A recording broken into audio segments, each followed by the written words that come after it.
He found her name on a hit list. The mafia boss erased it, and everyone who wrote it, the air in the back room of the gilded cage tasted of stale cigar smoke and fear. It was a texture Leo Santoro knew well, a grim atmosphere that had coated the lining of his lungs for the better part of 3 decades. Outside, the rain lashed against the brickwork of Harborview, turning the city streets into slick, reflective rivers of neon and oil. Inside, the only sound was the rhythmic tapping of a finger against a mahogany table and the nervous breathing of the man sitting opposite him. Leo did not tap. He sat with the stillness of a predator that had already eaten but remained dangerous out of habit. At 32, he wore the mantle of the Santoro crime family with a heavy, tailored grace. His suit was charcoal, cut to hide the shoulder holster that was as much a part of his anatomy as his ribs. His dark hair was swept back, revealing a face that was handsome in a severe, unforgiving way. Across from him sat Detective Miller, a man whose badge was as tarnished as his teeth. Miller pushed a folded piece of paper across the table. His hand shook, just slightly. It is all there. Leo. Everyone the Vega network wants gone by the end of the month. Leo reached out, his movements deliberate. He unfolded the paper. It was a hit list. In the underworld of Harborview, these lists were currency and law combined. If a name appeared on paper like this, it was usually as good as carved onto a tombstone. He scanned the names. Most were familiar. Low-level drug runners skimming off the top, a union rep who had asked for too much of a kickback, a witness to a warehouse fire 3 weeks ago. It was the standard debris of a criminal empire expanding its territory. The Vega network was aggressive, sloppy, and violent, and they were encroaching on Santoro turf. Then Leo stopped. His eyes narrowed, fixing on a name near the bottom of the page, Maya Clark. He read it again. Maya Clark. The name meant nothing to him, and that was the problem. Leo knew the players in this city. He knew the wives of the players. He knew the mistresses, the accountants, the drivers, and the corrupt clergy. He did not know a Maya Clark. "Who is this?" Leo asked. His voice was a low rumble, devoid of inflection. Miller blinked, wiping sweat from his upper lip. "Who?" Leo tapped the name with a manicured fingernail. "Maya Clark. She is not in the game. Why is her name on a Vega cleanup list?" Miller shrugged, a nervous twitch of his shoulders. "I do not ask questions. Leo, I just pass along the intel. Maybe she saw something. Maybe she is sleeping with the wrong guy. Vega wants the loose ends tied up before the election cycle heats up." Leo stared at the name for a long moment. It felt wrong. It was a jagged note in a symphony he knew by heart.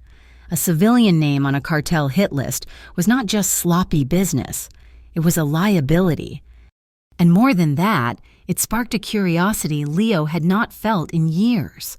A flicker of unease curled in his gut.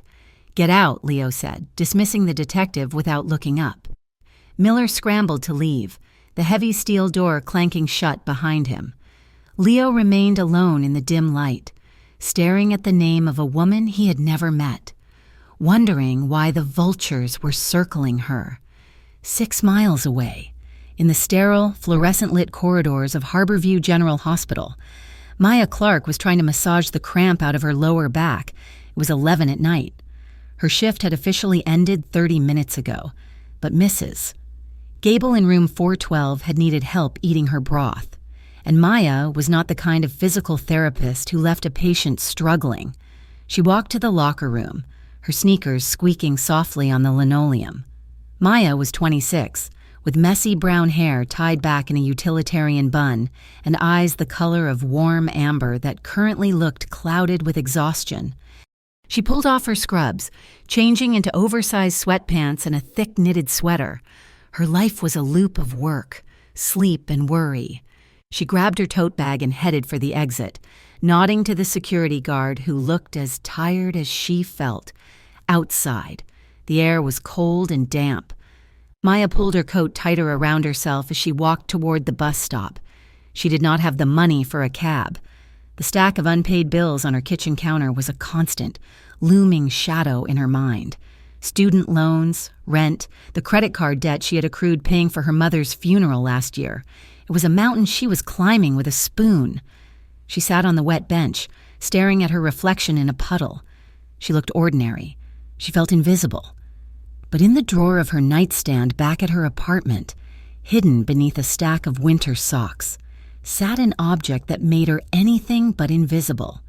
3 months ago, a young man had been brought into the ER where she was assisting. He had been beaten within an inch of his life, multiple fractures, internal bleeding, road rash.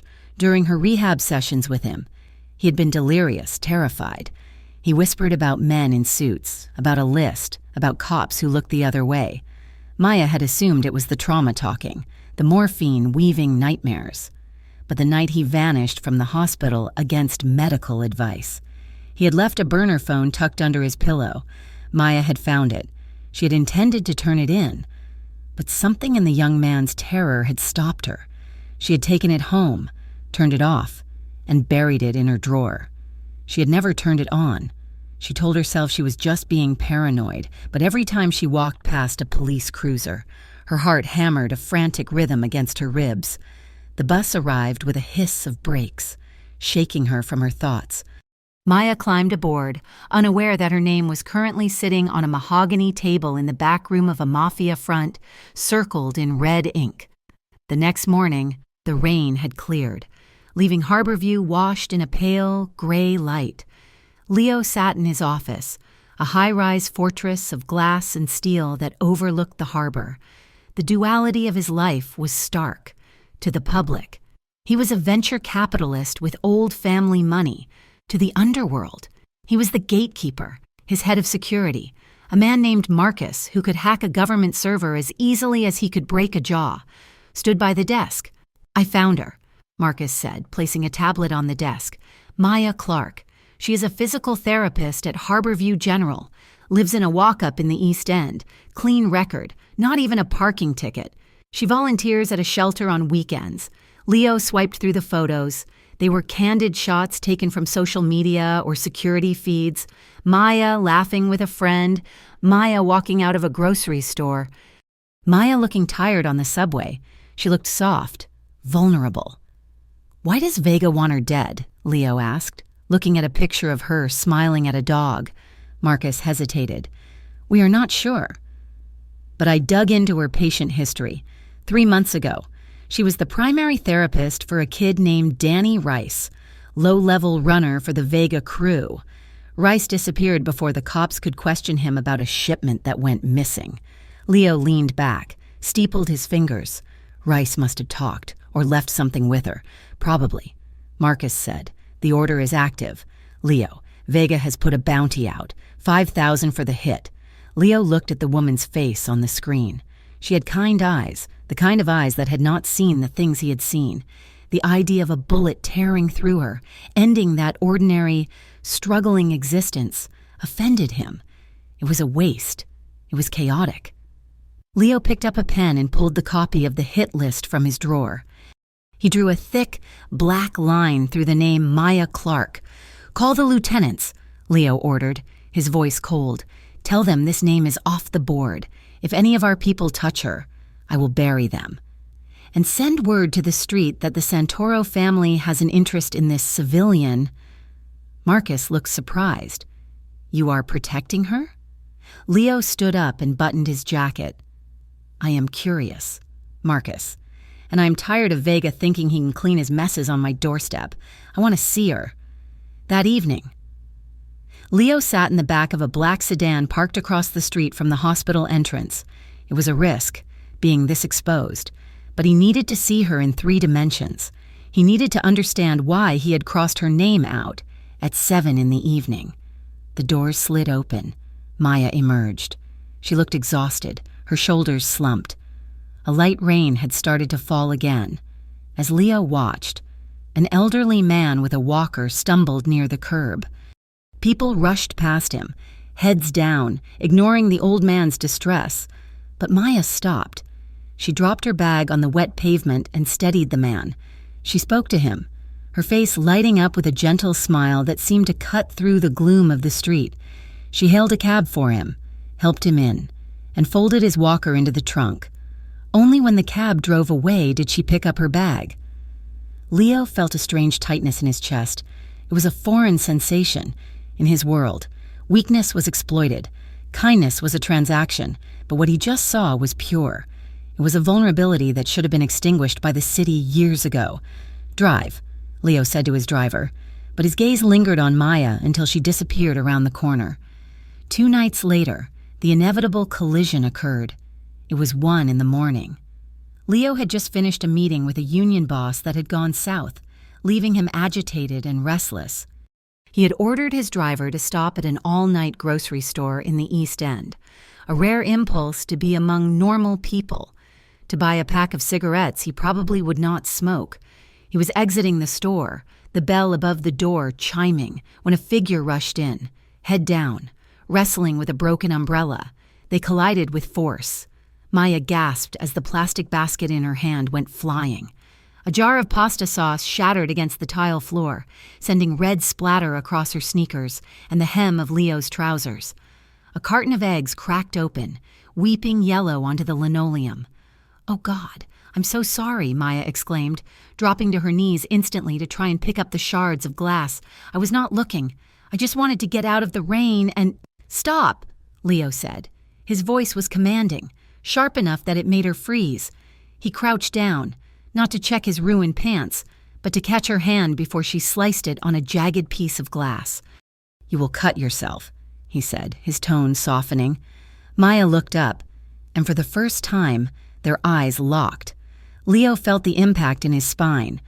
Up close, she was striking, not in the polished, artificial way of the women he usually associated with, but in a raw, undeniable way. Her eyes were wide with shock, flecked with gold. Her skin was pale from fatigue, and a few strands of wet hair clung to her cheek. Maya felt the air leave her lungs. The man holding her wrist was terrifyingly intense. He was too handsome, too well-dressed for a bodega at 1 in the morning, and his grip was iron hard. He smelled of expensive sandalwood and something metallic, like rain on cold steel. "Let me," Leo said. He released her wrist and stood, pulling her up with him. He gestured to the stunned teenager behind the counter. "Clean this up, put her groceries on my bill, and give her a new jar of sauce." "No, you do not have to do that," Maya stammered, taking a step back. "It was my fault." "I can pay for it." Leo looked at her, really looked at her. He saw the fraying cuffs of her coat. He saw the dark circles under her eyes. "It is done," Leo said. He pulled a $50 bill from a money clip and placed it on the counter. He grabbed a replacement jar of sauce from the shelf and handed it to her. His fingers brushed against hers. A brief, electric contact that made Maya flinch. Not out of fear, but out of a sudden, confusing awareness of his physical presence. "Be careful, Maya," Leo said softly. Then he turned and walked out into the night, the bell chiming behind him. Maya stood frozen, clutching the jar of sauce. Her heart was racing. It took her a full 10 seconds to realize she had never told him her name. The rain had turned into a deluge by the time Maya began the walk to her apartment. Her umbrella had finally given up the ghost. Snapping inside out 2 blocks back, she hugged her grocery bag to her chest, her head down, walking fast. The encounter in the store played on a loop in her mind. The man's eyes, the way he had said her name. It made her skin prickle. It felt like a warning. She turned onto her street. It was a quiet block, lined with brownstones that had seen better days. The streetlights were sparse, leaving pools of ink-black shadow between the buildings. Maya heard footsteps behind her. She paused. The footsteps stopped. She started walking again, faster this time. The footsteps resumed, heavy and wet on the pavement, panic, cold and sharp, spiked in her belly. She reached into her pocket, clutching her keys like a weapon. She was 3 doors down from her building. A phone buzzed somewhere in the darkness behind her. 3 blocks away. Leo's phone rang. He answered it on the first ring. "Boss, it is Ricci. I am on the lookout. You were right to have us watch her." "What is it?" Leo asked, his hand already gripping the door handle of his car. "We got a tail. Guy in a hoodie, moving sloppy but fast, looks like freelance. Maybe a Vega bottom feeder trying to cash in on the bounty before word spread that she is off limits. He's following her onto 4th Street. Leo did not speak. He slammed the phone down and barked at his driver. Move, now. Maya was running now. She could hear the heavy breathing behind her. She reached the steps of her building. Fumbling with the lock, the metal was slippery with rain. Gotcha! A voice rasped. A hand grabbed the back of her coat, yanking her backward with violent force. Maya screamed, dropping her groceries. The jar of sauce shattered again, mixing with the rain. She was spun around and shoved hard. She stumbled, falling into the mouth of the alley adjacent to her building. She scrambled backward on her hands and heels, looking up.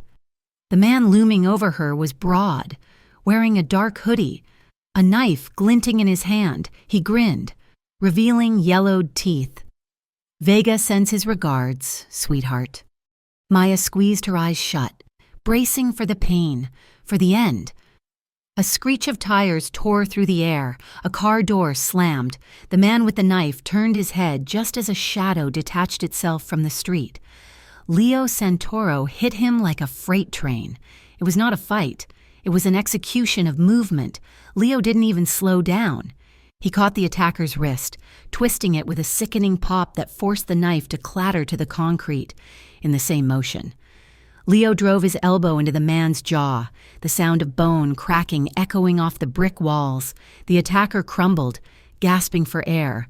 Leo did not stop. He kicked the man in the ribs, flipping him over, and knelt on his chest, pressing the barrel of a suppressed pistol against the man's forehead. "Who sent you?" Leo hissed, his voice a low growl of pure fury. The man wheezed, blood bubbling on his lips. I saw the list. Just wanted the cash." Leo's face was a mask of cold judgment. He pistol-whipped the man, knocking him unconscious with a single, precise blow. He stood up, holstering the weapon in one fluid motion, and turned to Maya. She was pressed against the wet brick wall, shaking so hard her teeth chattered. Her eyes were wide, fixed on him with absolute terror. She recognized him, the man from the store, the man who knew her name, the man who had just dismantled an attacker in 5 seconds flat. Leo stepped toward her, raising his hands to show they were empty. "Maya, look at me." She couldn't breathe. "Who are you?" she whispered. "I am the only reason you are still breathing," Leo said grimly. He reached out. Maya flinched, shrinking away from him. "Do not touch me. We do not have time for this," Leo snapped. "There could be more of them. You are coming with me." He didn't wait for her permission. He grabbed her arm, his grip firm but careful not to bruise. He pulled her away from the alley, away from the unconscious body and the shattered groceries. "Let me go," Maya cried, struggling weakly, but her legs were like jelly. "Get in the car," Leo ordered, opening the back door of the idling sedan. He shoved her gently inside and slid in after her. The locks engaged with a heavy thud that sounded like a prison cell closing, as the car peeled away from the curb, disappearing into the rainy night. Maya looked at the man beside her. He was staring out the window, his jaw clenched, his hand resting near the gun under his jacket. She realized with a dawning horror that she had been saved from a monster by a devil. And now, the devil was taking her home. The leather interior of the sedan smelled of sterile air conditioning and the metallic tang of adrenaline. Rain slashed against the tinted windows, blurring the city lights into streaks of bleeding neon. Maya Clark sat pressed against the door, her knees drawn up to her chest, her breathing shallow and ragged. Beside her, Leo Santoro was a statue carved from granite, his gaze fixed on the road ahead, his hand resting casually near the waistband of his trousers where she knew a gun was holstered. "Where are you taking me?" Maya demanded, her voice trembling but loud in the confined space. "I need a hospital. You cannot just take me somewhere. This is kidnapping." Leo did not look at her. "We are not going to a hospital, Maya. A hospital is a public building with 20 exits and minimal security. If Vega knows you are alive, he will have men in the emergency room waiting for you before we even park." "I do not care," Maya shouted, panic clawing at her throat. "I do not know who Vega is. I do not know who you are." "Stop the car," Leo signaled to the driver, but not to stop. He pointed toward a side street. "If I let you out of this car," Leo said, his voice terrifyingly calm, "you will be dead within the hour."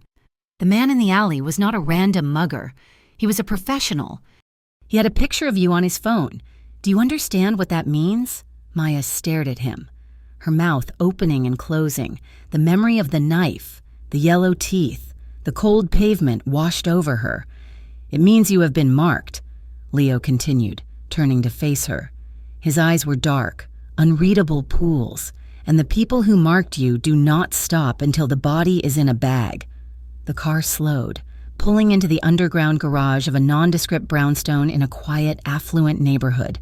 The heavy steel gate rattled shut behind them, sealing them in. The townhouse was beautiful, cold, and utterly impersonal. It looked like a showroom where no one actually lived. The furniture was covered in white sheets that looked like ghosts in the dim light. Leo locked the heavy front door, engaging 3 separate deadbolts. Maya stood in the center of the foyer, shivering. Her coat was soaked, her hair plastered to her skull.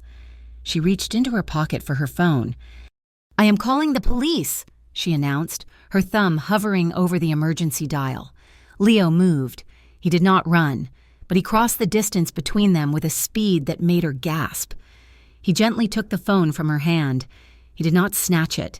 He simply removed it from her grip as if taking a dangerous toy from a child. "You cannot call them," Leo said. "You are crazy," Maya spat, stepping back. "Give me my phone." Leo sighed, a sound of deep, weary frustration. He walked to the living room table and placed her phone down, then pulled his own device from his jacket pocket. He tapped the screen a few times and held it up for her to see.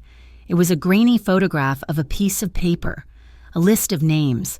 Some were crossed out. Near the bottom, circled in red, was Maya Clark. This came from a detective. Leo said softy, "A man who swore an oath to protect citizens like you." "He handed this list to me personally.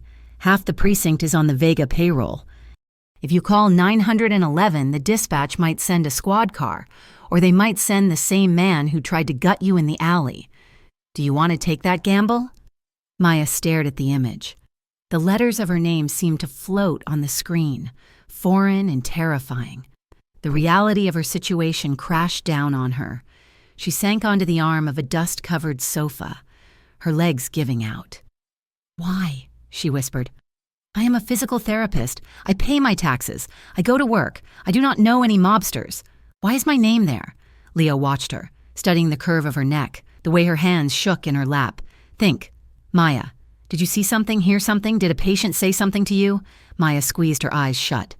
The adrenaline was fading, leaving behind a cold clarity. She thought back to the hospital, the long shifts, the endless stream of faces, and then the memory surfaced. "Danny." She breathed. Leo stepped closer. "Who is Danny?"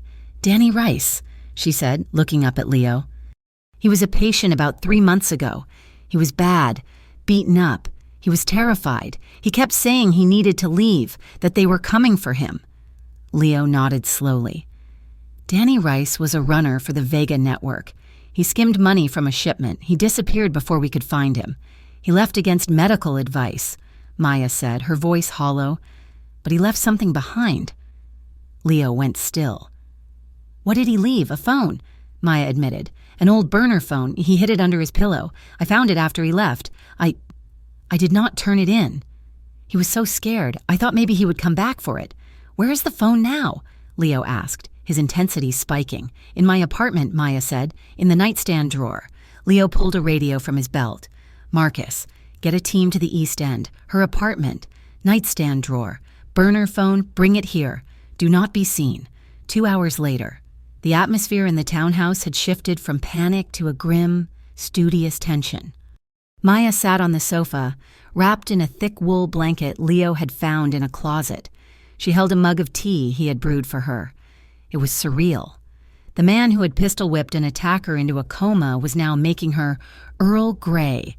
Marcus, the tech specialist with glasses and a demeanor that suggested he would be more at home in a library than a crime syndicate, sat at the dining table with a laptop. He had returned with the phone 40 minutes ago. Got it, Marcus said, breaking the silence. Leo walked over, gesturing for Maya to join them. She stood up, pulling the blanket tighter, and approached the table. Danny was smart. Or maybe just paranoid, Marcus said.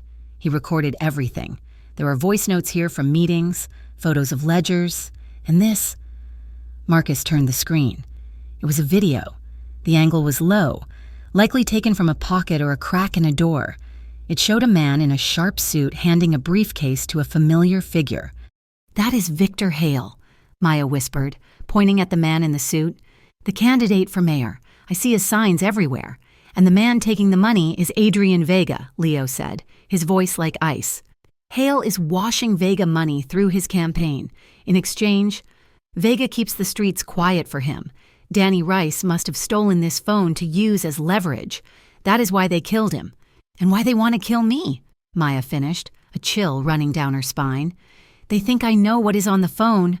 Leo looked at her. "You are a loose end, Maya. As long as you are alive. Hale's career and Vega's freedom are at risk." Before Maya could process the weight of that sentence, the front window of the townhouse exploded. Glass shattered inward in a violent spray of diamonds. The crack of automatic gunfire tore through the silence.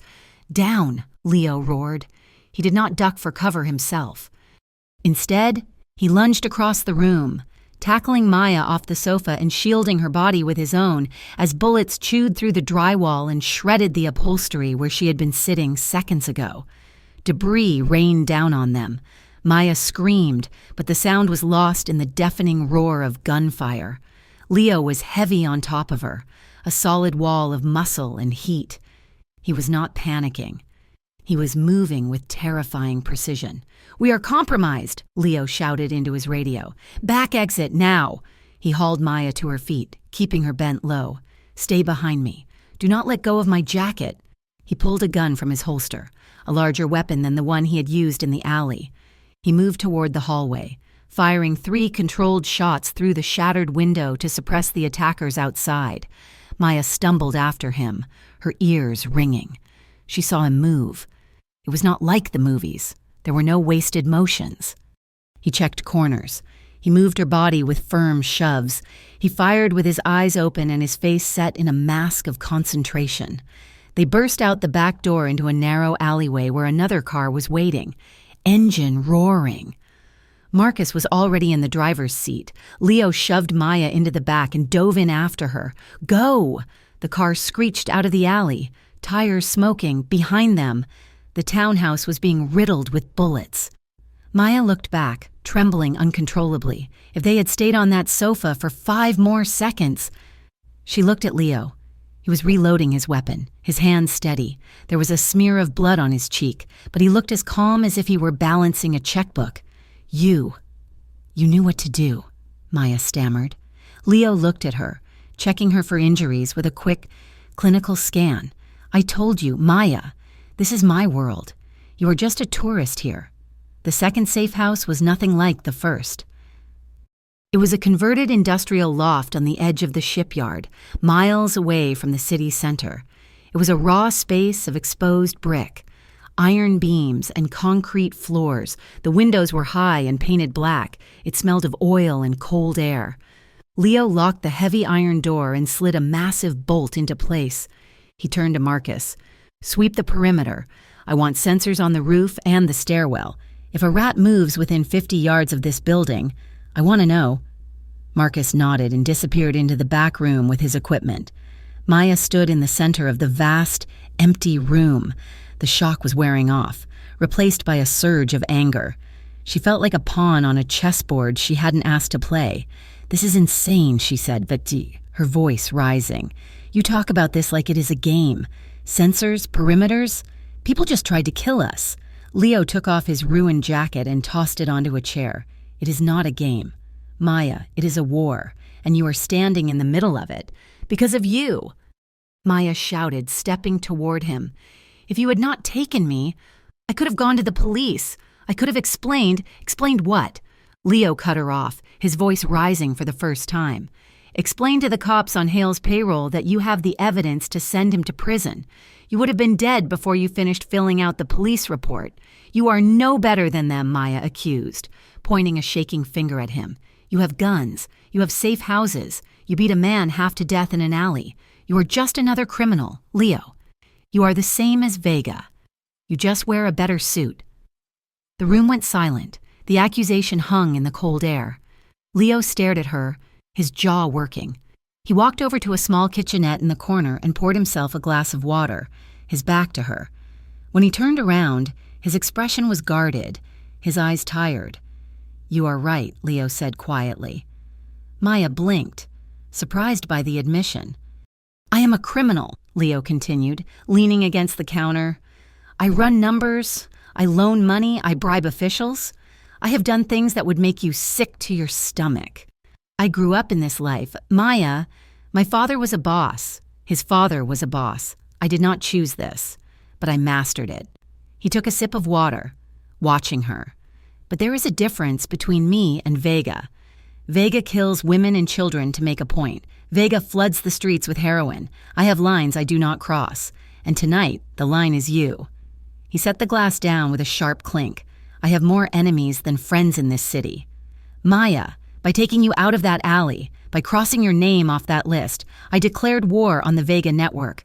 I am burning bridges I cannot rebuild. I am risking my men, my territory, and my life to keep you breathing. So you can hate me. You can call me a monster, but do not stand there and tell me I am the same as the people who want to put a bullet in your head." Maya looked at him. She saw the exhaustion etched into the lines around his eyes. She saw the loneliness of a man who commanded an army but had no one to trust. The anger drained out of her, leaving her feeling small and ashamed. I did not know," she whispered. Leo looked away, rubbing his temple. "It does not matter. Go get some rest. There is a cot in the back." As he moved his hand, Maya saw it, a dark stain blossoming on the sleeve of his white dress shirt. "You are bleeding," she said. Leo glanced at his arm. "It is just a graze, from the glass or a ricochet. It is fine." "It is not fine," Maya said, her professional instincts overriding her fear. "Sit down." Leo hesitated, then sat on a wooden stool near the counter. Maya found a first aid kit in the bathroom. It was well stocked, naturally, and brought it over. She rolled up his sleeve. There was a jagged cut on his forearm, bleeding sluggishly. It wasn't deep, but it was ugly. "This needs to be cleaned," she said softly. She soaked a piece of gauze in antiseptic. "This will sting." Leo did not flinch as she pressed the gauze to the wound. He watched her hands. They were steady, capable, and gentle. It had been a long time since anyone had touched him with the intent to heal rather than harm. Maya concentrated on the wound, trying to ignore the heat radiating from him. Being this close to him was disorienting. He was dangerous. She'd seen the violence he was capable of, but sitting here, letting her tend to him, he felt strangely human. She wrapped a bandage around his forearm, securing it with a metal clip. "There," she said, smoothing the tape. "Keep it dry." She looked up. Their faces were inches apart. Maya froze.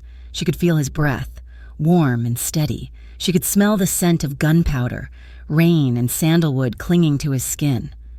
Leo was looking at her with an intensity that made her knees weak. His eyes dropped to her lips, then back to her eyes.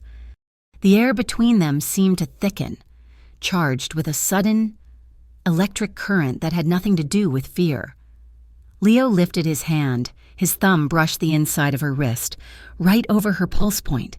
Maya's breath hitched. A shiver raced up her arm, settling deep in her chest. His skin was rough, calloused, but his touch was incredibly light. "Leo," she whispered, not sure what she was asking. For a moment, neither of them moved. The sound of the wind rattling the industrial windows faded away. It was just the two of them, caught in the gravity of the moment. Leo leaned in, just a fraction of an inch. Then Maya pulled back. She stood up abruptly, her heart hammering against her ribs like a trapped bird. She was overwhelmed, confused. This was the man who had kidnapped her. This was a mafia boss. She shouldn't be feeling this pull. She shouldn't want to lean forward. I should go to sleep, she stammered, backing away. Leo did not move. He stayed on the stool, his hand slowly lowering to his side. His face was unreadable again, the mask sliding back into place. "Good night." "Maya," he said, his voice low. Maya turned and hurried toward the back room, closing the door behind her with a trembling hand. She leaned against the wood, sliding down until she hit the floor. She touched her wrist where his thumb had brushed her skin. It still burned. In the main room, Leo sat alone in the dark, staring at his bandaged arm, wondering when exactly he had lost control of the situation. He had saved her life to settle a score with Vega, but as he listened to her breathing in the other room, he realized with a sinking dread that the score was no longer the only thing that mattered. Time in the industrial loft moved like thick syrup, slow and heavy. 3 days had passed since the extraction from the townhouse. 3 days of gray light filtering through the painted-over windows and the distant, rhythmic clang of the shipyard down the river. The space was vast and cold, a concrete box filled with the scent of old iron and the fresh, sharp aroma of the coffee Leo brewed every morning at 6. They had fallen into a strange, domestic purgatory. It was a routine born of necessity, yet it felt intimate in a way that unnerved them both. Maya woke first. Usually, she would roll out of the narrow cot in the storage room Leo had designated as her quarters and walk into the main space, wrapping a thick knitted blanket around her shoulders. Leo would already be there, sitting on the leather couch, fully dressed in dark slacks and a fresh button-down shirt, a book or a stack of files resting on his knee. He never seemed to sleep. "Good morning," Maya would say, her voice raspy. "Coffee is in the pot," Leo would reply without looking up, though the tension in his shoulders would visibly ease the moment he heard her footsteps. By mid-morning, the loft became a stage for 2 very different lives forced into collision. Maya, needing to burn off the anxious energy that buzzed under her skin, would lay out a yoga mat she had found in a supply closet. She moved through stretches with fluid, practiced grace, trying to center her breathing, trying to find a stillness that did not exist in this new world. Leo pretended to read. He sat on the couch with a dossier on the Vega distribution lines, his eyes tracking the text, but his attention was entirely on the woman across the room. He watched the way her muscles worked as she moved into a warrior pose, the way a strand of hair would fall across her face and she would blow it away. It was a torture he had not anticipated. In his world, women were distractions or liabilities. Maya was neither. She was a grounding force, a reminder of the life he was supposedly fighting to protect, but could never actually touch. During a shared lunch of sandwiches made from the limited supplies Marcus dropped off, Leo finally pushed the dossier across the table toward her. "You should know what you are looking at," Leo said. "If you are going to be in this war, you need to understand the battlefield." Maya wiped crumbs from her hands and picked up the file. It was a breakdown of the Vega network's expansion into the harbor. "This is why they want the port," Leo explained, pointing to a map. "Vega is moving fentanyl. Tons of it. They need the shipping containers to bypass customs. The names on that list, the union rep, the dock foreman, everyone is an obstacle to that flow." Maya stared at the map.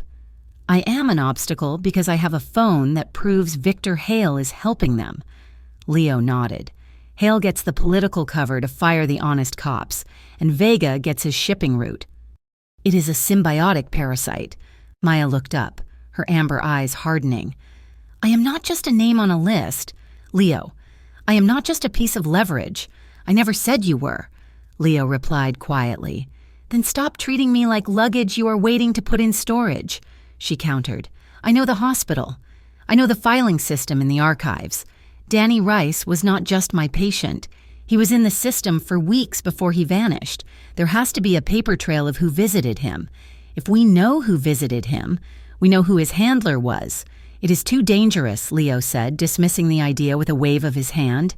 "It is dangerous to sit here and wait for them to blow the door off the hinges," Maya snapped. She leaned forward, her fear transmuting into a desperate courage. "I have an ID badge. I know the security shift changes. I can get into the archives, pull the visitor logs, and be out in 10 minutes. If we find out who was running Danny, we can find out who ordered the hit." Leo stared at her.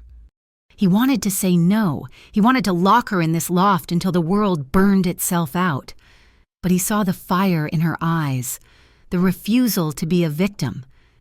She was right. They were blind. They needed a lead. "Fine," Leo said, the word tasting like ash, "but we do it my way." The drive to Harborview General was a study in silence. The city looked different to Maya now. It was no longer her home. It was a landscape of threats. Every black SUV, every shadow in an alleyway, looked like death. Leo parked the unremarkable sedan 2 blocks from the staff entrance. The engine idled with a low hum. It was 8 in the evening. "The shift change window? You have 15 minutes, Leo said, his voice tight. He handed her a small earpiece. "Put this in. If I say run, you drop everything and run. Do not ask why. Do not look back. Just run to the south exit." Maya nodded, her hands shaking as she tucked the device into her ear. She looked at him. He looked terrifyingly composed, his eyes scanning the street, his hand resting near the gear shift. "I will be back," she promised. "Go," Leo said, not looking at her. Maya slipped out of the car and walked briskly toward the hospital. The air was cold, biting at her cheeks. She pulled her coat collar up, hiding her face from the cameras as best she could. Swiping her badge at the reader felt surreal. The beep was a sound from a former life. Inside, the hospital smelled of antiseptic and floor wax. It was familiar, yet alien. She kept her head down, bypassing the elevators and taking the stairs to the basement archives. Her heart hammered against her ribs like a trapped bird. The archive room was dim and dusty. Maya moved to the physical logs, her fingers flying over the dates. 3 months ago, Danny Rice. Room 412. She found the page. Her finger traced the entries. Doctors, nurses, and then a visitor log signed in chaotic scrawl. Uncle Sal. Danny didn't have an uncle. She pulled out her phone, her real phone, which Leo had finally allowed her to turn on just for this, and snapped a photo of the signature and the timestamp. She was turning to leave when the door to the archives hissed open. Maya froze, ducking behind a row of metal shelving. Heavy footsteps echoed on the tile. A man was speaking into a radio, his voice low. "Security says the badge was used at the south entrance. Clark, check the basement." Maya clapped a hand over her mouth. They were tracking her badge. She crept toward the back of the stacks, through the gap in the shelves. She saw him. A man in a dark suit, too well dressed for hospital security, holding a pistol by his side. He was walking slowly, checking the aisles. Leo's voice crackled in her ear, sharp and urgent. "Maya, I see a black sedan pulling up to the main entrance. 2 men. Get out, now." "I am not alone," Maya whispered, barely daring to breathe. "There is someone in the archives." Leo did not hesitate. "South exit, now. Run!" Maya kicked a metal trash can over, creating a loud crash on the far side of the room. The gunman spun toward the noise. Maya bolted. She sprinted for the emergency exit, bursting through the heavy doors and into the cool night air of the alleyway. She ran. Her lungs burned. She heard the door bang open behind her, heard a shout. The sedan screeched around the corner, the passenger door flying open before it even stopped. "Get in!" Leo roared. Maya dove into the seat.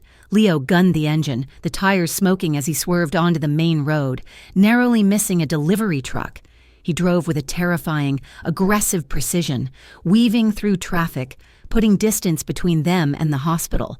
Only when they were 3 miles away, merging onto the highway, did he slow down to a normal speed. "Are you hit?" Leo demanded, glancing over at her. "No," Maya gasped, clutching her chest. "I am okay. I got it. I got the name." Leo reached over, grabbing her shoulder, his grip hard. His face was pale beneath his tan. "You could have been killed. I am fine." "Leo," Maya said, her voice shaking. The adrenaline was crashing, leaving her trembling. Leo pulled the car onto the shoulder of a dark, deserted service road and slammed the brakes. He killed the engine and turned to her. The silence of the cabin sudden and heavy. He looked furious, but beneath the fury was something else. Panic. Pure, unadulterated panic. "Do not do that again," he said, his voice rough. Do not ever put yourself in a room with a gunman again." Maya looked at him, seeing the crack in his armor. He was terrified, not for himself, but for her. The realization hit her with the force of a physical blow. "I had to," she whispered. She reached out, her hand finding his arm. He was rigid, his muscles coiled tight as steel wire. "Leo, I am here. I am safe." Leo looked at her hand on his arm, then up at her face. The fear in her amber eyes was fading, replaced by the same electric charge that had sparked in the safe house kitchen. They were alive. They were breathing. The danger was a tangible thing, pressing in on the windows, but in here, in the dark cocoon of the car, there was only the heat of their bodies. He moved without thinking. He reached out, cupping her cheek with his hand. His palm was rough, calloused from years of violence, but his touch was agonizingly gentle. Maya leaned into his hand, her breath hitching, her eyes fluttered shut. "Leo," she breathed. He made a sound low in his throat, a growl of surrender, and pulled her toward him. The kiss was not tentative. It was a collision. Leo's mouth found hers with a desperate hunger, a reclaiming of life in the face of death. Maya gasped, her hands flying up to grip the lapels of his leather jacket, pulling him closer. It was raw. It was messy.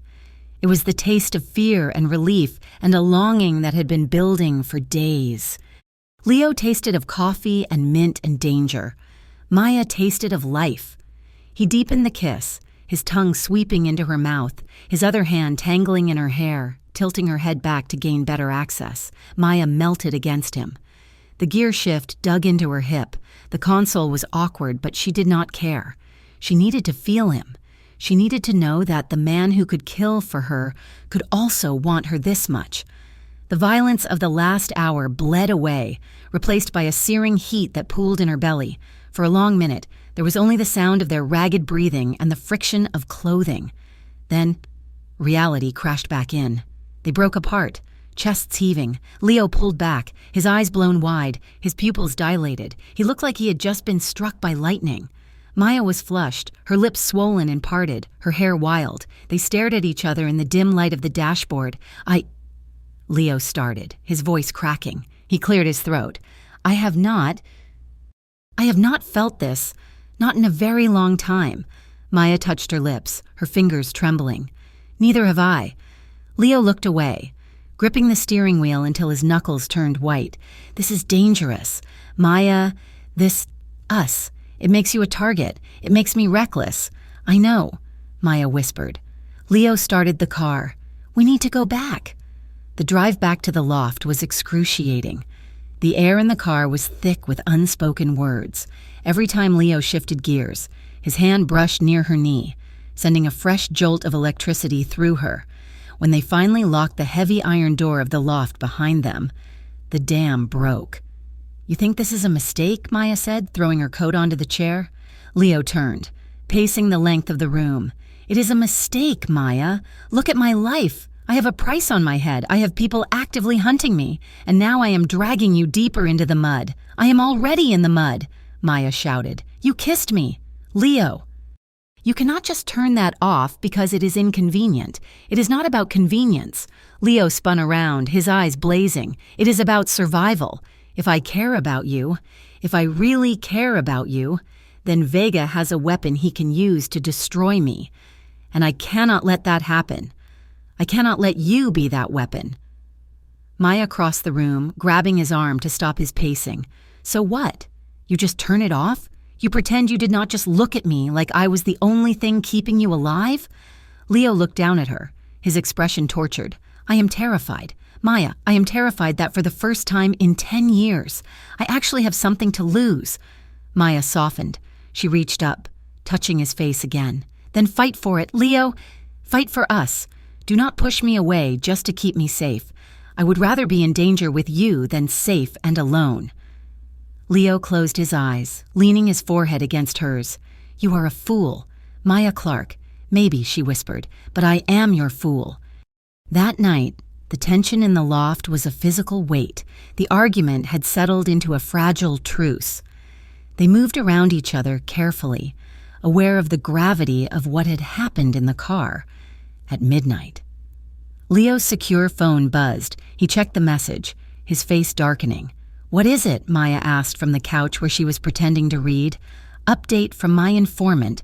Leo said, clipped. "Vega knows we were at the hospital. They are widening the search grid. They are checking power usage in abandoned industrial zones." He looked at the large main room of the loft. "It is too exposed out here. If they have thermal drones, they will see our heat signatures through the skylights. We need to move into the safe room." The safe room was a reinforced steel box built into the back of the loft. It was designed to withstand a siege.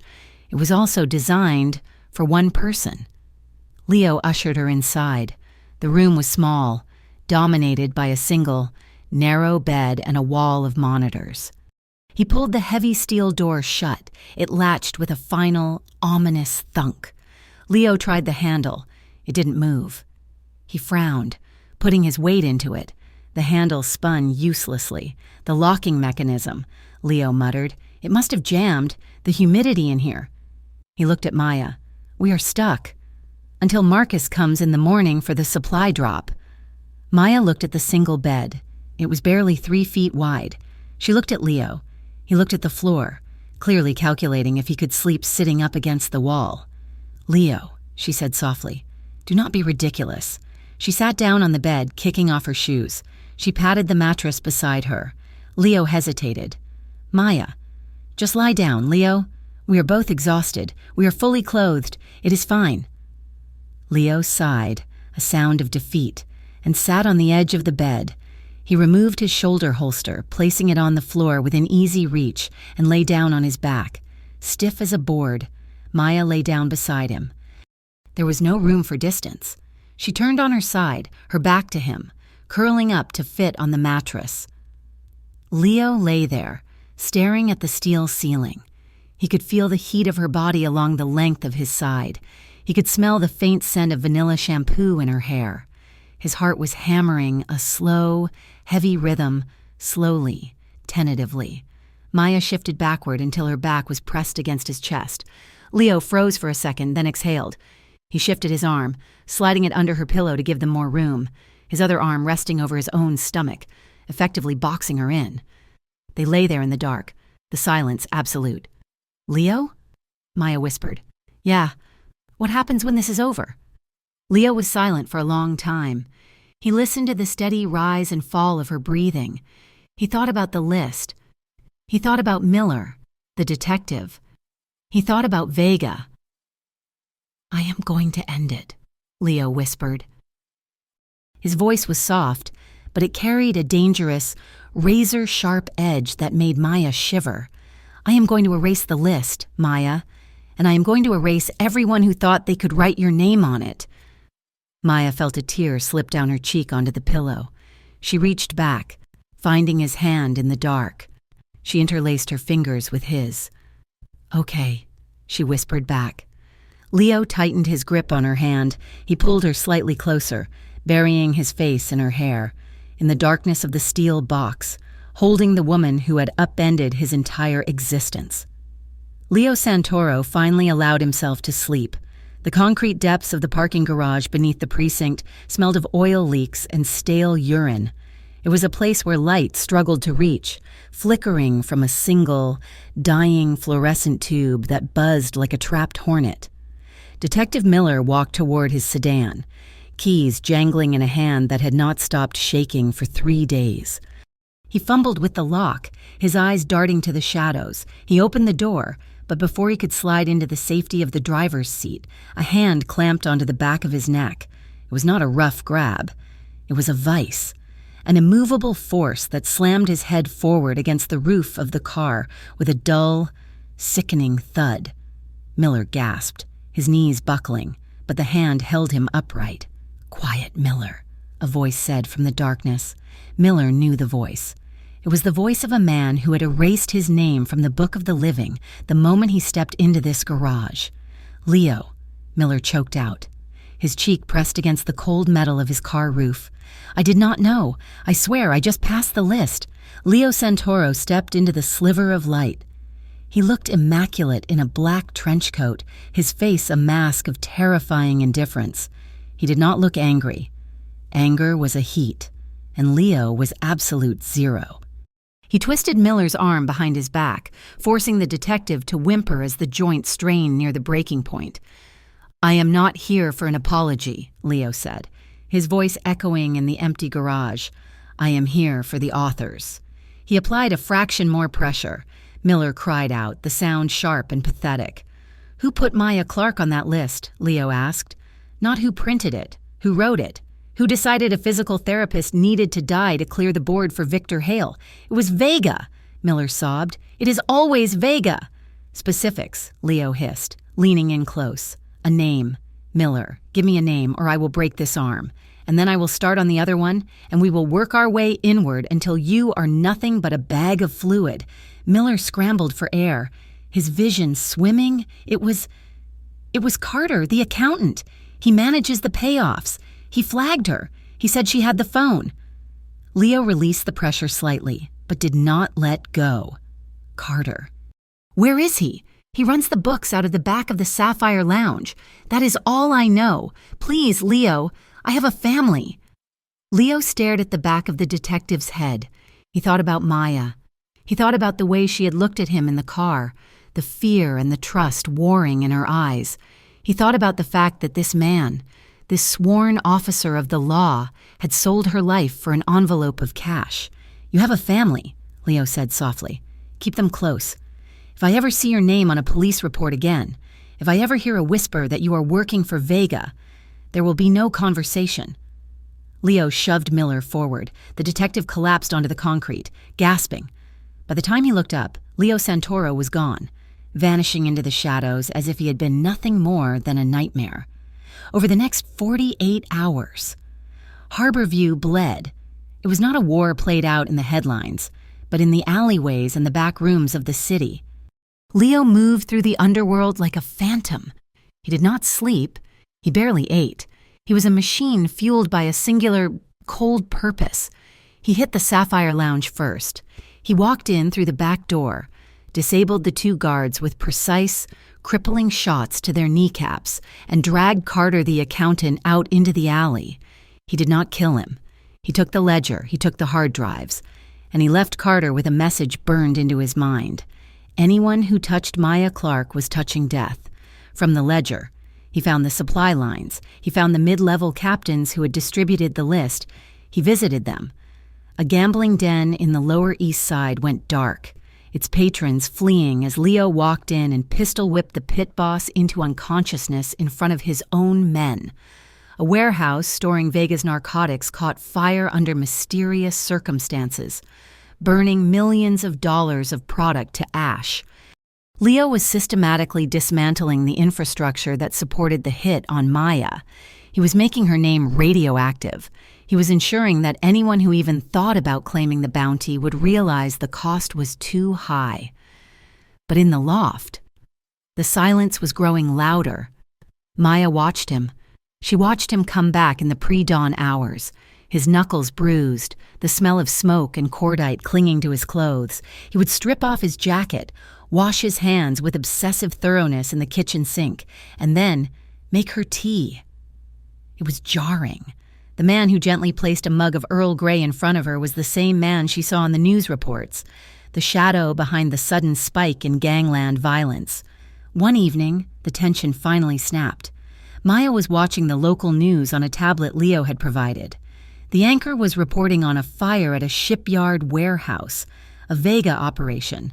2 bodies had been found. Maya looked up as Leo walked out of the bathroom, drying his face with a towel. He looked weary, the lines around his eyes etched deep. "Did you do that?" Maya asked, pointing at the screen. Leo glanced at the footage of the burning warehouse. He did not lie to her. He had promised her protection, not comfort. Yes. People died. "Leo," she said, her voice trembling. 2 people died. They were soldiers. "Maya," Leo said, tossing the towel onto a chair. "They were guarding a shipment of fentanyl that would have killed 100 kids in this city by next week. And they were on the payroll of the men trying to hunt you down." "I did not ask for this." Maya stood up, the tablet clattering to the table. I did not ask for you to burn down half the city for me. I do not want blood on my hands. It is not on your hands, Leo said, walking toward her. His voice was calm, which only infuriated her more. It is on mine. It is the same thing, Maya shouted. If you kill them because of me, I carry that. Do you not understand? I am a healer. Leo, I fix people. I do not erase them. Leo stopped in front of her. He reached out, gripping her shoulders. His hands were warm, heavy. Listen to me, he said, his voice dropping to a low, intense register. You think there is a version of this where everyone walks away? There isn't. If I do not strike first, they come through that door. And they will not hesitate. They will not ask if you want blood on your hands. They will put a bullet in your brain and step over your body to get a beer. Maya stared at him, tears stinging her eyes. She hated the logic. She hated the cold, brutal arithmetic of his world. You are enjoying it, she accused, though the words felt hollow even as she said them. You like the war. Leo's expression fractured. A flash of hurt crossed his eyes. Quickly buried, I hate it, he whispered. I have wanted out for years, but I am good at it, Maya. And right now, being good at it is the only thing keeping you alive. So yes, I choose who dies, I choose them every single time over you. Maya looked at him, seeing the absolute, terrifying conviction in his gaze. He was a monster, perhaps, but he was her monster. The realization sickened her and compelled her in equal measure. She pulled away from his grip, wrapping her arms around herself. I do not know who you are anymore, she whispered. Leo let his hands drop to his sides. I am the man who is going to get you out of this. That is all you need to know. He turned and walked to the other side of the loft, putting a physical distance between them that matched the chasm opening in the air. While Leo waged his war, the foundation of his own house was rotting. Dario, Leo's second in command, stood on the roof of a tenement building 3 miles away. He was smoking a cigarette, the cherry glowing bright in the night. Dario had been with Leo for 10 years. He had taken bullets for him. But he watched the news too. He saw Leo burning bridges, destroying alliances, tearing apart the delicate ecosystem of the underworld, all for a physical therapist. Leo had gone soft. That was the only explanation. He was thinking with his heart, not his head. And in this life, a soft boss was a dead boss. Dario took a drag of his cigarette and pulled out a burner phone. He dialed a number he never thought he would call. The voice on the other end was smooth, cultured. Adrian Vega. Talk to me, Vega said. She's at the shipyard, Dario said, his voice flat. The old industrial loft on Pier 4. The one with the blacked-out windows. You are sure? I dropped supplies there yesterday. He has her locked down tight, but he is bleeding manpower hitting your operations. He's vulnerable. You are doing the right thing. Dario, Vega said, Leo is out of control. When this is done, there will be a place for you at the table. Dario hung up and flicked his cigarette off the roof. He watched it spark as it hit the pavement below. It wasn't about the table. It was about survival. Leo was sinking the ship, and Dario wasn't going to drown with him. The silence in the loft had stretched for hours. It was heavy, suffocating. Maya stood by the kitchen island, staring at her reflection in the dark window. She felt trapped by the Vega network, trapped by the walls of the safe house, and trapped by her own conflicting emotions. Leo was sitting on the couch, cleaning his gun. The rhythmic click-clack of the slide was the only sound in the room. Maya turned around. Leo. He looked up. The weapon lay dismantled on the coffee table. Pieces of lethal metal on a white cloth. I cannot do this, she said. The silence. I cannot stand it. Leo stood up. He walked toward her slowly. He looked exhausted. His shirt unbuttoned at the collar, his hair slightly messy. He looked human. I do not want to fight with you, Maya, he said quietly. I am scared. Leo, she admitted, her voice cracking. I am scared of them. And I am scared of what you are becoming. Leo stopped inches from her. He reached out, his hand hovering near her waist, asking for permission without words. Maya did not step back. He closed the distance, his hand settling on her hip, pulling her gently against him. I am the same man I have always been, Leo murmured, looking down at her. I am just focused. Maya looked up at him. The amber of her eyes met the dark intensity of his. The argument, the fear, the moral conflict. It all seemed to blur into a singular, sharp point of need. They were two people standing on the edge of a cliff, and the vertigo was dizzying. Make me forget, she whispered. Just for a minute. Leo's restraint shattered. He kissed her. And it was not like the kiss in the car. That had been desperate, fearful. This was hungry. It was possessive. He backed her up until she hit the wall of the kitchen, his body pressing into hers, pinning her there. Maya gasped into his mouth, her hands tangling in his hair, pulling him closer. She needed the weight of him. She needed the reality of his skin to ground her. Leo's hands roamed over her, rough and urgent, sliding down her back, gripping her waist, pulling her hips against his. He buried his face in the crook of her neck, his breathing ragged against her skin. Maya arched her back, a sound escaping her throat that was half sob, half moan. Leo, she breathed, her hands clutching his shoulders. Leo's hand moved to the hem of her sweater, his fingers brushing the skin of her stomach. The heat between them was suffocating, a fever that consumed all thought. Then Leo froze. His head snapped up. His body went rigid against hers. Maya blinked, dazed. Leo? Hush, he commanded, his voice barely a breath. He pulled back, his eyes no longer on her, but scanning the room. His pupils were blown wide, but the lust was gone, replaced by the predator's instinct that had kept him alive for a decade. What is it? Maya whispered. Fear spiking through the haze of desire. The sensors, Leo said softly. Marcus installed pressure sensors on the fire escape. My phone should have buzzed if he was coming for a resupply, but it didn't. He looked at the small light on the security panel by the door. It was green. It should be green, Maya said, confused. No, Leo said, stepping away from her, his hand reaching for the gun on the coffee table. It should be blinking if the system is active. It is solid. Someone bypassed the loop. The realization hit him a split second before the first window shattered. Get down, Leo screamed. The loft erupted. It wasn't just gunfire. It was a coordinated assault.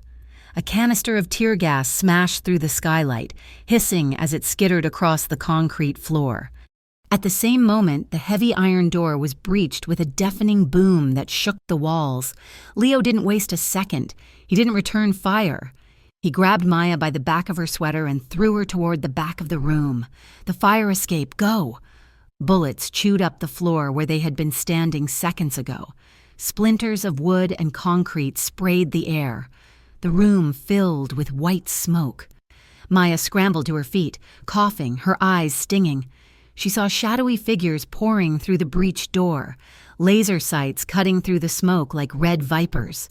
Leo was behind her, firing blindly into the smoke to suppress the advance. He shoved her toward the heavy window that led to the fire escape. He smashed the glass with the butt of his gun and cleared the jagged shards with his arm. Climb, he roared. Maya scrambled out into the rusted metal grate. The cold night air hit her face, a shocking contrast to the chaos inside. Below, in the alley, she saw more cars. Men were shouting. Leo vaulted out behind her. He grabbed her hand, dragging her up the stairs toward the roof. Not down. They will expect us to go down, Leo yelled over the sound of gunfire. Up. They scrambled up the rattling metal stairs. Bullets clanged against the railing, sparks flying near Maya's face. She screamed, stumbling, but Leo hauled her up, his strength inhuman. As they reached the roof, Maya looked down into the alley. The streetlights illuminated the attackers. She saw men in tactical gear, but near the back, directing them, was a face she knew. She had seen him at the first safe house. He had brought them groceries. He had smiled at her. Leo!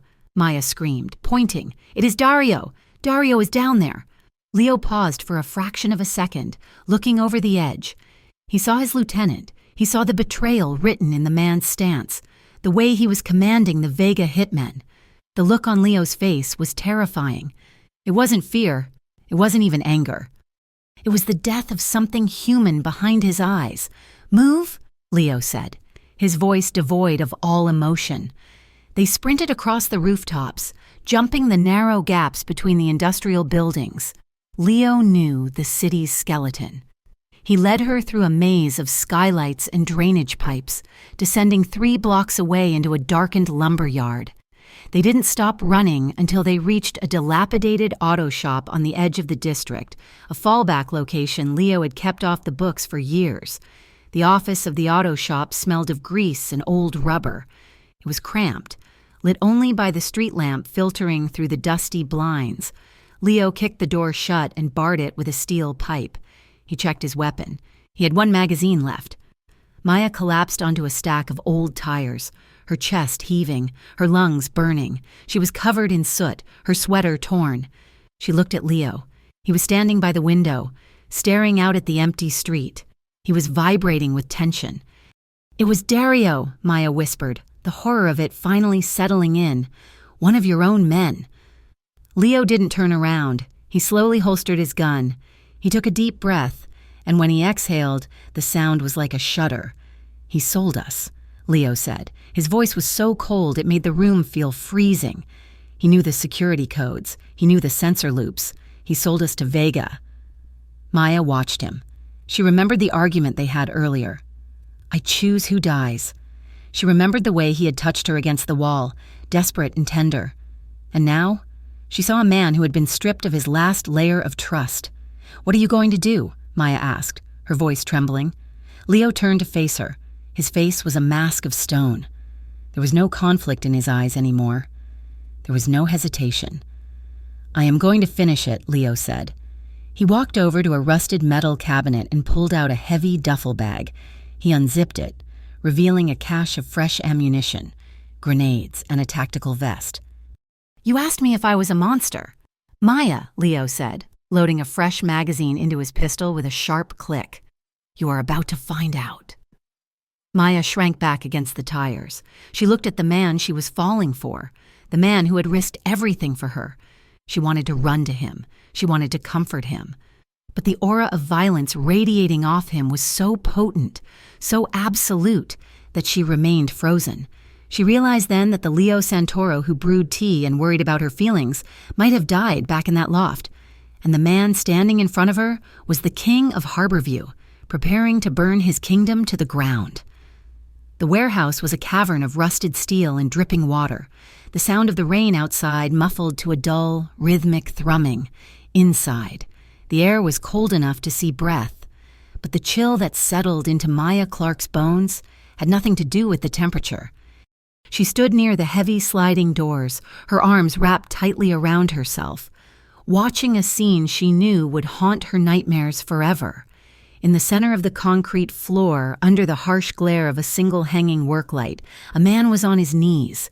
It was Dario, the same man who had brought groceries to the safe house, the same man who had joked with Leo about football scores just 3 days ago. Now, he looked small, broken, his face was bruised, his expensive suit torn, but it was the look in his eyes that terrified Maya. It was the look of a man who knew his clock had run out. Leo stood over him. He was not shouting. He was not pacing. He was terrifyingly still. He held a heavy pistol at his side, the barrel pointing at the concrete. "Why?" Leo asked. The word was not a question. It was an autopsy. Dario looked up, blood trickling from his lip. "You lost the plot. Leo, you are burning down everything we built for a girl. The crew is scared." Vega offered a way out. "A way out," Leo repeated, his voice flat. "By selling me? By selling her? I did what I had to do to survive," Dario shouted, his voice cracking with desperation. "You are going to get us all killed." Leo stared at him for a long moment. There was no anger in his face, and that was the horror of it. There was only a profound, empty disappointment. "You are right, Dario," Leo said softly. "Survival has a cost." Leo raised the gun. Maya flinched, turning her head away, squeezing her eyes shut as her hands flew up to cover her ears. The sound of the gunshot was deafening in the enclosed space. It was a singular, final crack that seemed to split the air itself. Then, silence. Maya did not look back. She heard the sound of Leo holstering his weapon. She heard his footsteps walking toward her, heavy and rhythmic on the concrete. She felt his hand on her shoulder, warm and firm. "Let us go," Leo said. Maya opened her eyes, staring straight ahead at the metal door, refusing to look at the heap of dark clothing on the floor behind them. She pulled away from his touch as if he had burned her. She walked out into the rain, her heart hammering a frantic, sickly rhythm against her ribs. The drive back to the auto shop was suffocating. When they finally stepped into the cramped, grease-stained office, the silence exploded. "How could you?" Maya whispered, her voice trembling.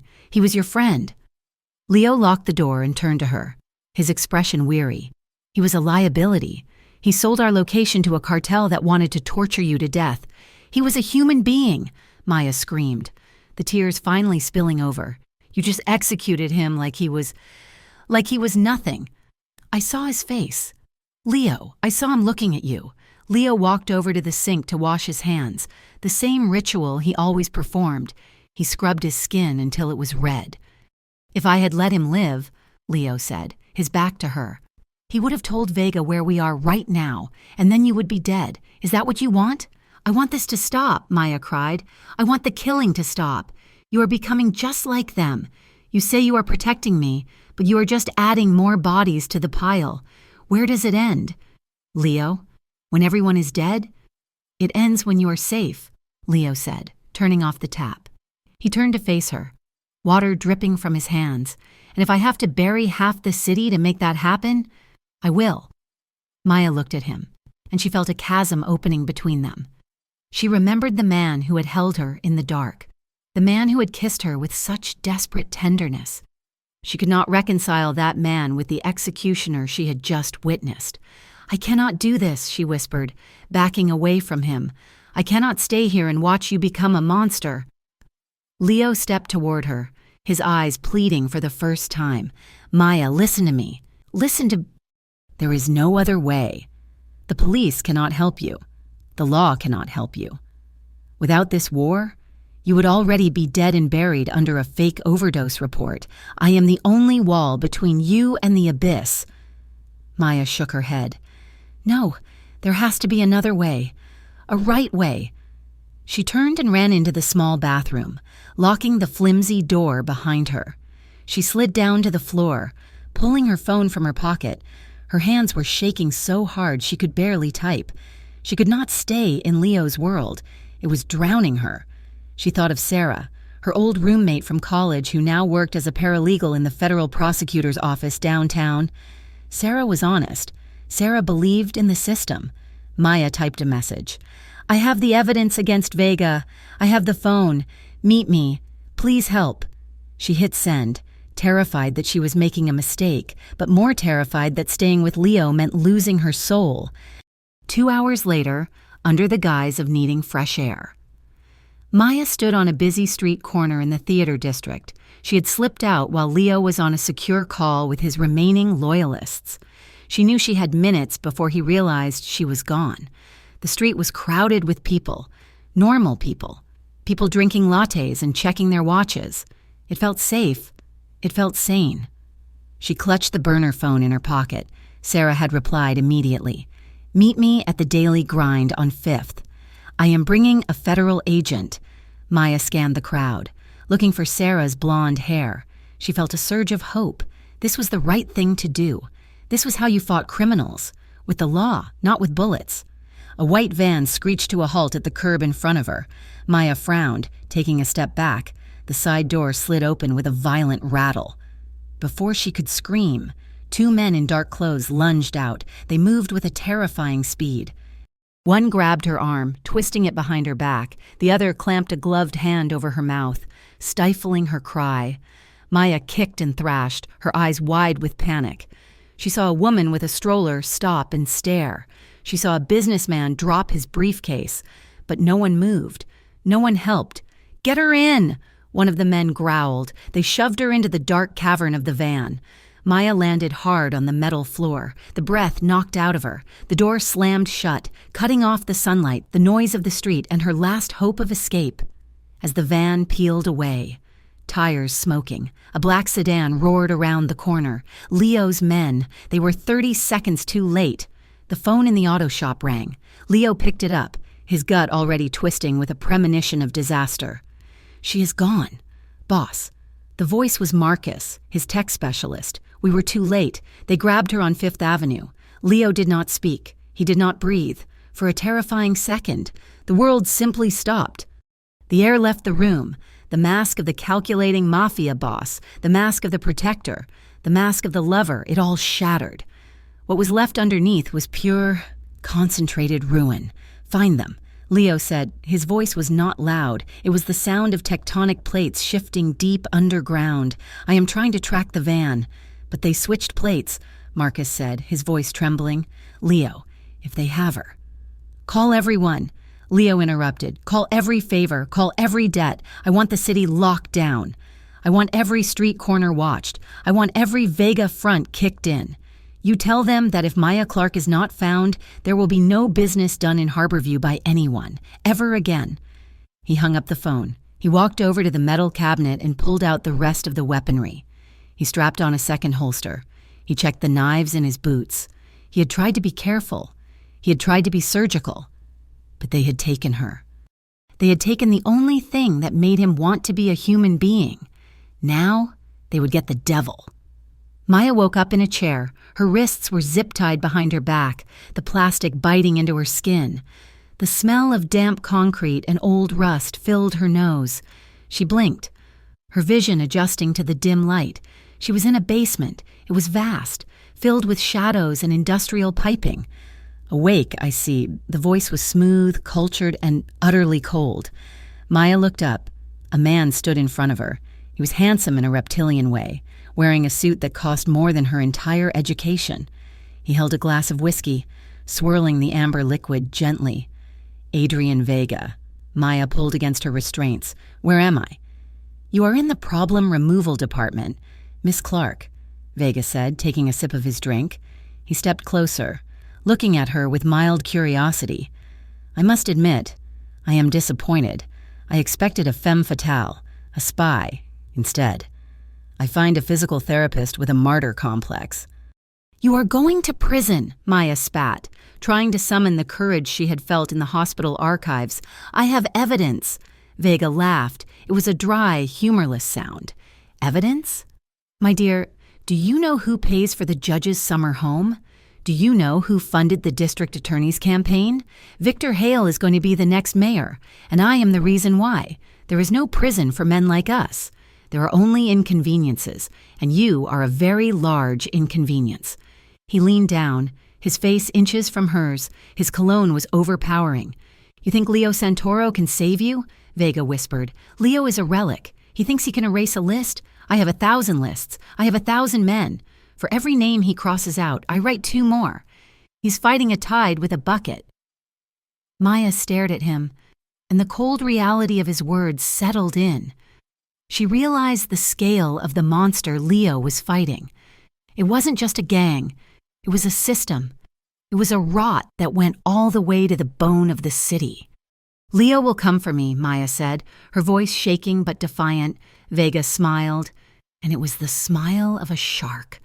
I am counting on it. Leo did not sleep. He did not eat. He became a force of nature. He started at the top. He drove his car through the iron gates of Judge Holloway's mansion in the hills, smashing through the front doors.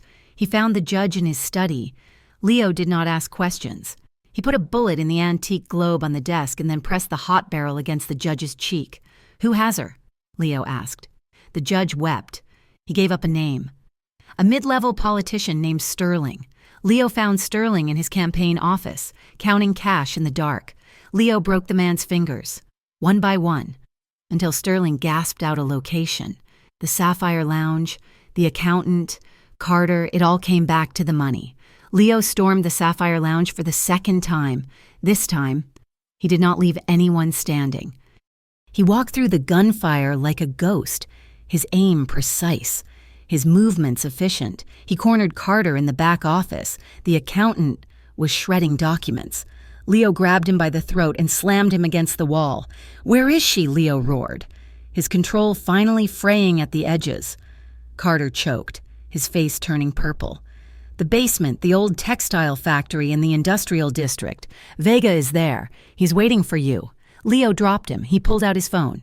He dialed a number Carter had given him, a direct line to the secure phone in that basement. In the basement, a phone on the table buzzed. Vega picked it up. He smiled and put it on speaker.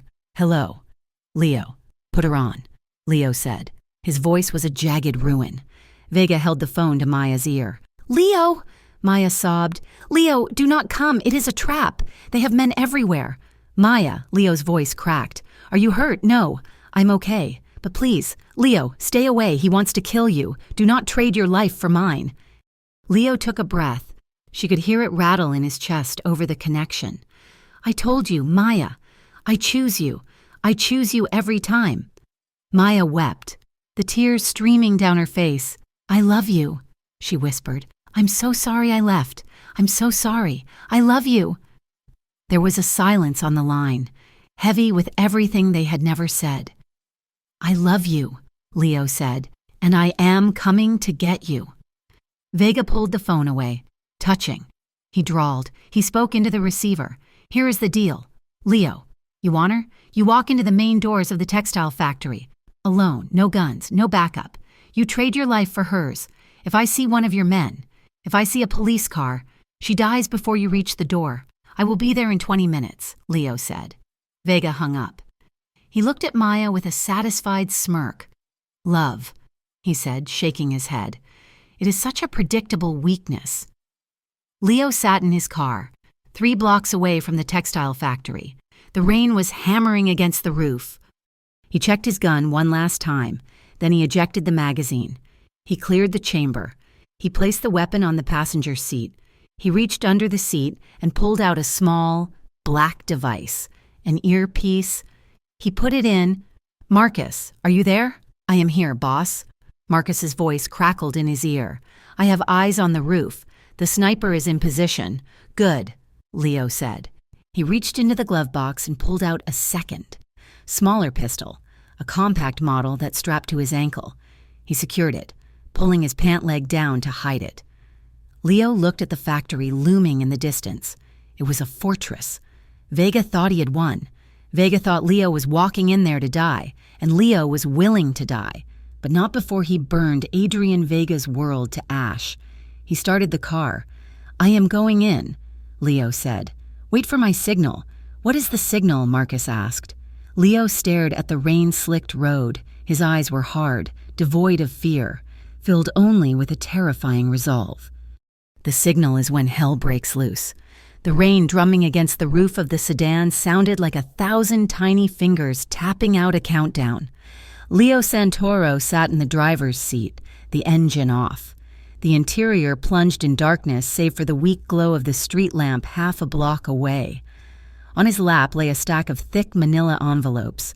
He ran his thumb over the wax seals, feeling the weight of the destruction contained within them. These were not bullets. They were something far more lethal to men like Victor Hale. Inside were ledgers, voice recordings, and photographs, the entire rotten infrastructure of the Vega network and its political puppets. He had spent the last hour writing instructions to his few remaining loyal lieutenants. The orders were simple: stand down, disappear, and drop these packages in the mailboxes of the 3 honest journalists left in the state and the federal prosecutor's private residence. Leo checked his watch. It was 11 at night. He reached down to his ankle, pulling up the hem of his trouser leg to check the compact pistol strapped there one last time. It was a small weapon, easily missed in a pat-down if the guard was lazy or arrogant.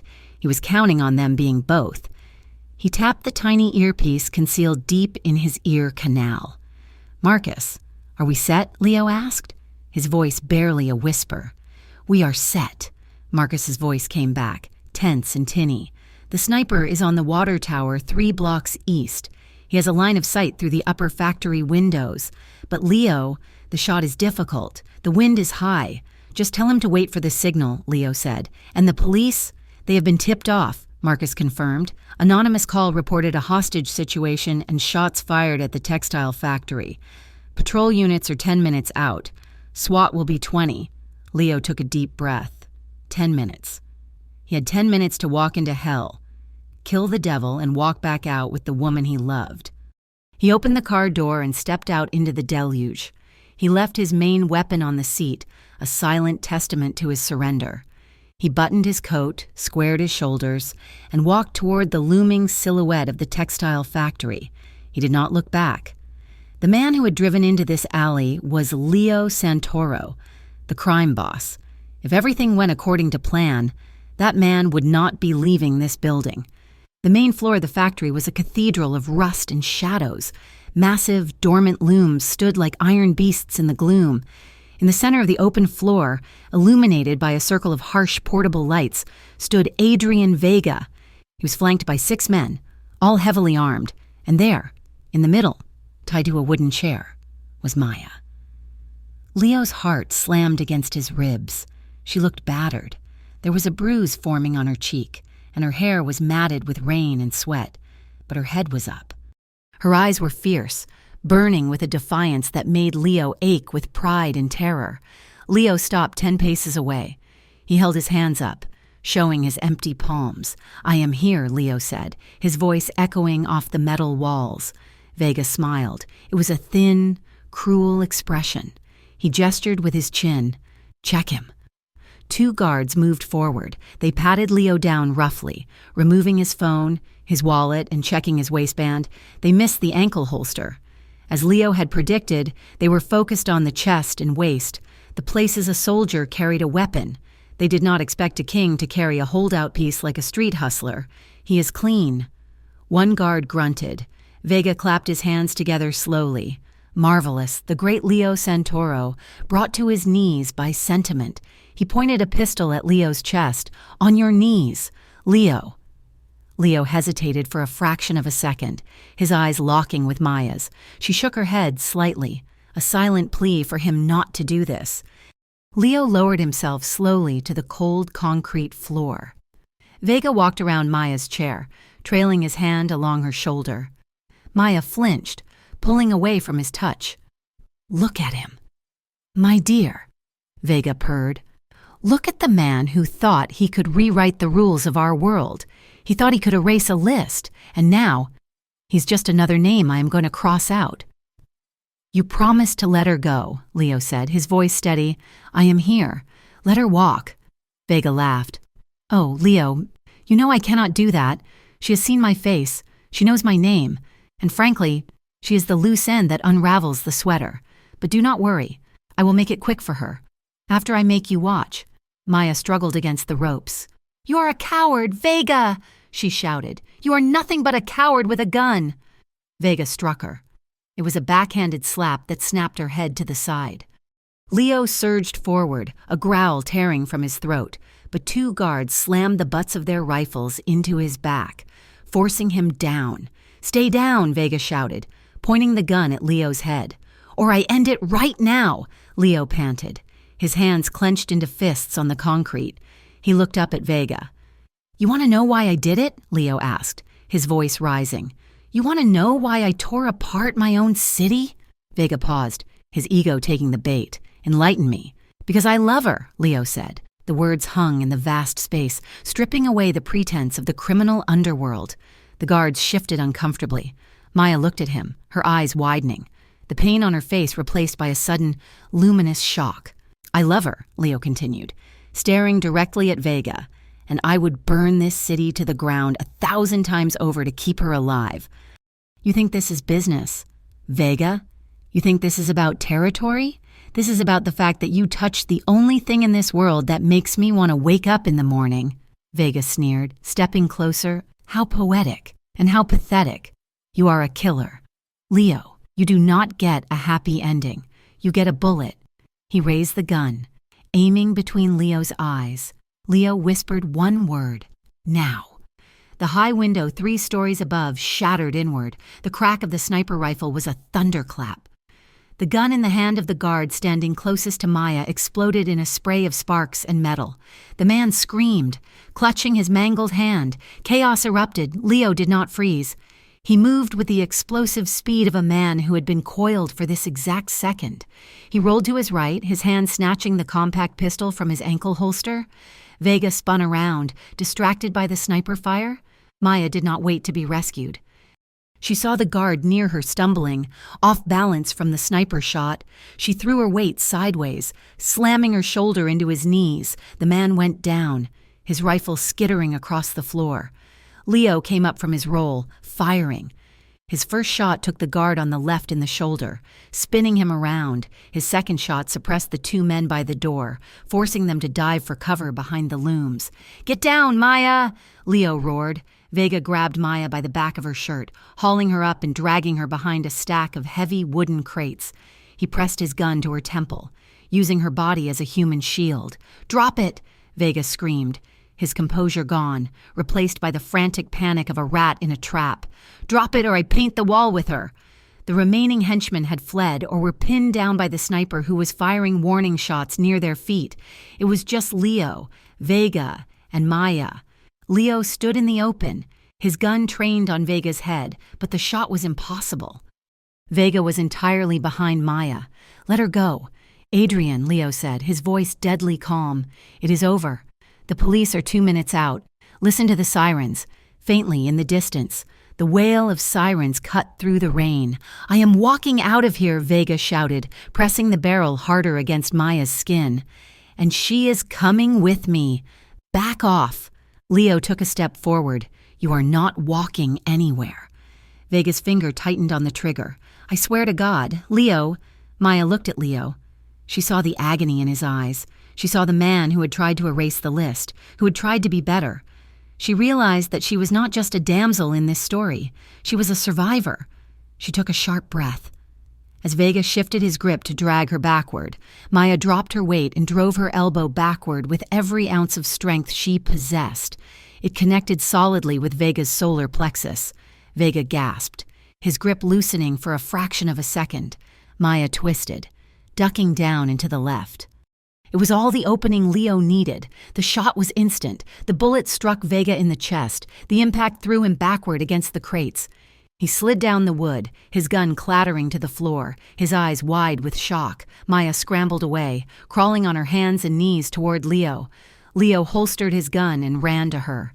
He fell to his knees, pulling a knife from his belt to slash the zip ties on her wrists. As soon as her hands were free, Maya threw her arms around his neck. "Leo!"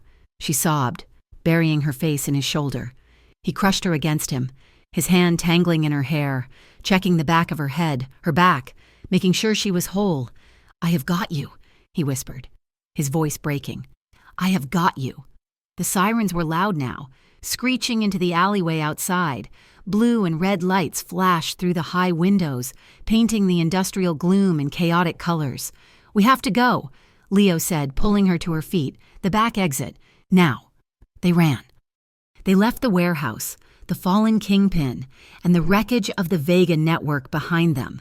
They burst out the rear door into the alley just as the SWAT team breached the front entrance. The rain was cold, but the air tasted sweet. It tasted of survival. They stumbled toward the car Leo had stashed blocks away.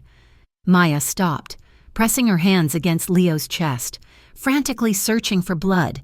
"Are you hit?" she asked, her voice wild. "No," Leo said, framing her face with his hands. "I am fine. Maya, look at me." "We made it." Maya looked at him.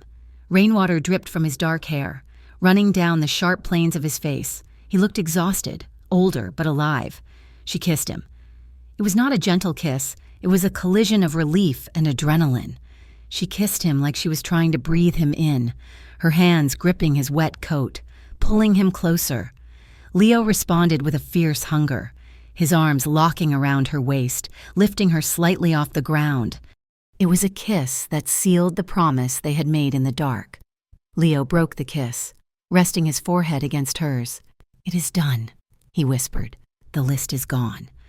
2 days later, the apartment was 3 hours north of Harborview, in a quiet suburb where people mowed their lawns and walked golden retrievers. It was sterile, furnished with bland, comfortable pieces that had no history. Leo stood by the window, watching the street. The news on the television was low. The report was detailing the collapse of the Vega network. A massive raid based on anonymous evidence had led to the arrest of Victor Hale and over 30 corrupt officers. Adrian Vega was dead, and so was Leo Santoro, according to the news. The body of the notorious crime boss had been found in the wreckage of a car fire near the docks, identified by dental records that Leo had paid a fortune to swap out months ago. Maya walked into the room. She was wearing one of Leo's shirts, her hair damp from the shower. She looked cleaner, lighter, though the shadows still lingered in her eyes. She stood beside him, watching the news ticker. "It is strange," she said softly, "watching your own eulogy." Leo turned off the TV. "That man is dead. Maya. He died the moment I walked into that warehouse." Maya looked at him. "And who is left?" Leo reached out, taking her hand. "Just a man who wants to know if you can live with someone who has nothing left to offer but himself." Maya looked around the small, quiet apartment. It was a far cry from the life she had planned. She had lost her job, her home, her name. She would have to start over. She looked at Leo. She saw the vulnerability he hid from the world. She saw the man who had brewed her tea and bandaged her wounds. "I do not want anything else," she said. Leo pulled her into his arms. He led her to the bedroom, where the afternoon sun filtered through the blinds in soft, golden slats. They lay down on the bed, bodies entwined. There was no urgency now. There was no fear of a door being kicked in. Leo touched her with a reverence that made her throat tight. His fingers traced the line of her jaw, the curve of her shoulder, as if he were memorizing her all over again. Maya ran her hand over the scars on his chest, the physical map of the violent life he had left behind. She pressed a kiss to the skin over his heart, feeling its steady, strong rhythm. "We are going to be okay," she whispered against his skin. Leo held her tighter, burying his face in her hair. For the first time in his life, he believed it. 6 months later, the town of Oakhaven was small, nestled in the mountains, far from the ocean and the grit of the city. The air smelled of pine and wood smoke. Maya, now known as Elena, locked the front door of the small physical therapy clinic where she worked. She adjusted her scarf against the autumn chill. She loved this job. The patients were kind. The pace was slow, and no one asked about her past. She turned to walk down the street and saw him. Leo was leaning against a lamppost half a block away. He was wearing a thick wool sweater and jeans, looking like any other local.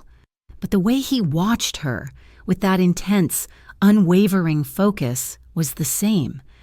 He pushed off the lamppost as she approached, a small smile playing on his lips. "Rough day?" he asked. Maya smiled, the tension of the workday melting away. Mrs. Higgins refused to do her leg lifts again, but otherwise, it was perfect. Leo wrapped an arm around her waist as they began to walk toward their small cottage at the edge of town. "I made dinner," he said. "It might actually be edible this time." Maya laughed, the sound bright and genuine. They stopped at the corner. The sun was setting, casting long shadows across the pavement. Leo turned to her, brushing a stray lock of hair from her face. "Are you happy?" he asked quietly. Maya looked at him. She thought about the list. She thought about the fear. She thought about the night in the warehouse when she realized she would rather die with him than live without him. She stood on her tiptoes and kissed him. It was a warm, lingering kiss, full of peace and the quiet certainty of a future they had fought for. "I am home," she whispered. Leo smiled, pulling her close as they walked into the twilight. Two ghosts who had come back to life, leaving the darkness behind them for good. Thank you so much for listening to this story. It has been a journey of danger, sacrifice, and a love that refused to break under pressure. I hope you enjoyed the ride with Leo and Maya. I would love to hear from you. Please comment below and tell me where you are listening from. Did you like the ending? Would you have chosen to run away with Leo? Don't forget to subscribe to Mafia Romance Stories for more intense, emotional, and thrilling tales. Please share your thoughts in English in the comments section. See you in the next story.